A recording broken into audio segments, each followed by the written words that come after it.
2010ல லிங்குசாமி டைரக்ஷன்ல கார்த்தி தமன்னா ஆக்டிங்ல ரிலீஸ் ஆன மூவி தான் பையா. இந்த படம் அப்ப பயங்கர ஹிட் ஆச்சு. சோ அப்பையில இருந்தே பையா 2 வருமா அப்படின்னு லிங்குசாமிட்ட நிறைய பேர் கேட்டுக்கிட்டே இருந்தாங்க. அதுக்கான பதில தான் இப்ப லிங்குசாமி சொல்லியிருக்காரு.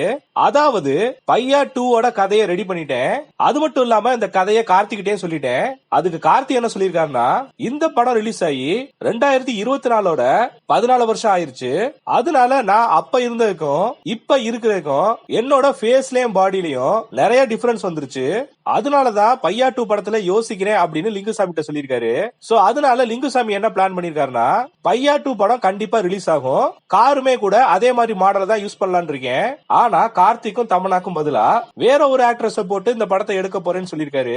சார் இதுக்கு பருத்தி மூட்டை பேசாம குடோன்ல இருக்கலாமே. சோ இதுல இருந்து பையா 2 படம் ரிலீஸ் ஆனாலுமே கூட அதுல கார்த்தியும் தமன்னாவே நம்மளால பார்க்க முடியாது அப்படின்னு தெரிஞ்சு போச்சு. ஒத்துக்கிட மனசு இல்லனாலும் அதான் நேசம். சோ கார்த்திக்கும் தமன்னாக்கும் பதிலா பையா 2 மூவில எந்த ஹீரோ ஹீரோயின் நடிச்சா நல்லா இருக்கும் அப்படிங்கறத மறக்காம கமெண்ட் செக்ஷன்ல கமெண்ட் பண்ணுங்க.